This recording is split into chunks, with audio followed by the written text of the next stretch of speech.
नमस्कार। भारत और चीन के बीच जो तनावपूर्ण रिश्ते बने थे उनमें हल्की सी बर्फ़ पिघली है, गर्माहट आई है, लेकिन देखना है कि ये अविश्वासी चीन कब तक भारत से किए हुए वादों पर नैतिक दृष्टि से खरा उतरता है। बहरहाल हम थोड़ी सी चीन की जो अपनी विशेषताएं हैं, चीन का जो नेचर है, चीन की जो प्रवृत्ति है, आक्रामकता है और विश्व में वो किस प्रकार का एक साइकोलॉजिकल एनवायरनमेंट बनाने की रणनीति पर काम कर रहा है और उसके अंतिम हश्र के कैसे होने की संभावना है, इस पर बात करते हैं। एक बार नेपोलियन बोनापार्ट ने कहा था कि महादानव चीन अभी सो रहा है, उसे सोने दो, क्योंकि जब वो उठेगा तो पूरी दुनिया को हिला के रख देगा या पूरी दुनिया हिलने लगेगी। नेपोलियन की इस पूर्व अवधारणा पर चीन कहाँ तक खरा उतरा है, ये बहुत हद तक हम देख चुके हैं और कुछ हो सकता है अभी देखना हो। लेकिन इससे भी महत्वपूर्ण बात यह है कि चीन ग्लोबली ह्यूमन साइकोलॉजी को लगातार वाश आउट करने की कोशिश कर रहा है और इसमें किसी हद तक पश्चिमी दुनिया का एक प्रबुद्ध वर्ग, एलीट क्लास भी शामिल है और वो इस प्रकार से चीन को पेश करना चाहता है कि वास्तव में नेपोलियन बोनापार्ट का निष्कर्ष सही सिद्ध होने वाला है। लेकिन क्या ये सही है? एक विशिष्ट बौद्धिक वर्ग इसे स्वीकारने में आनाकानी नहीं करेगा, लेकिन सच ये नहीं है, क्योंकि चीन ने अभी तक दुनिया की धरती पर कोई ऐसा कारनामा नहीं कर दिखाया है जिसके आधार पर ये परसेप्शन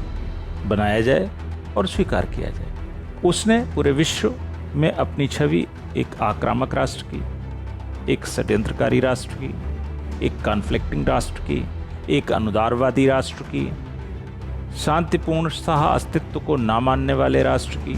लोकतांत्रिक परंपराओं और संसदीय परंपराओं को अस्वीकार करने वाले राष्ट्र की और दूसरे देशों की संप्रभुताओं का आदर ना करने वाले राष्ट्र की छवि प्रस्तुत की है। इसलिए हमें सिर्फ ये मानकर नहीं चलना चाहिए कि चीन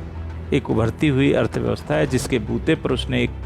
विशाल सेना खड़ी कर ली है और अब वो डिविडेंड ऑफ पावर के लिए अपने बाजार को विस्तार देने की रणनीति में जो निरंतर आगे बढ़ रहा है उस पर सफल ही होगा। थोड़ा हम ये देखें कि चीन की रणनीति है क्या। वह एशिया और अफ्रीका के अल्प विकसित देशों को आर्थिक सहयोग देकर उनके प्राकृतिक संसाधनों को अपनी राष्ट्रीय अर्थव्यवस्था से जोड़ना और फिर उनके पॉलिटिकल एस्टेब्लिशमेंट में हस्तक्षेप करके सरकारी नीतियों को अपने हितों के अनुरूप बनवाना और उन्हें लागू करना, इस कॉन्स्पिरेसी के साथ आगे बढ़ रहा है। यही नहीं, इस संपूर्ण प्रक्रिया में धीरे धीरे उसकी आर्मी, पीपल्स लिबरेशन आर्मी भी पूंजी की सुरक्षा के नाम पर इन देशों में प्रवेश पा जा रही है, जिससे चीन उन देशों में एक औपनिवेशिक साम्राज्यवादी शक्ति के रूप में प्रतिष्ठा प्राप्त करने में भी सफल हो जा रहा है। यानी एक ये नए किस्म का उपनिवेशवाद है जिसका चीन संजाल बिछा रहा है और जिसकी लीडरशिप उसी के पास। अफसोस की बात यह है कि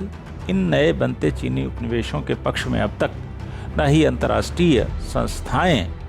अपने दोनों पैरों पर खड़े होकर के दहाड़ी हैं और न वो वैश्विक शक्तियां जो छोटे छोटे राज्यों को प्रायः दंड देती चली आई हैं, कभी स्वतंत्रता के नाम पर, कभी लोकतांत्रिक अधिकारों के नाम पर, कभी मानव अधिकारों के नाम पर। बस यहाँ तक कि शी जिनपिंग के महत्वाकांक्षी project belt and road initiative पर वे न केवल चुप रहे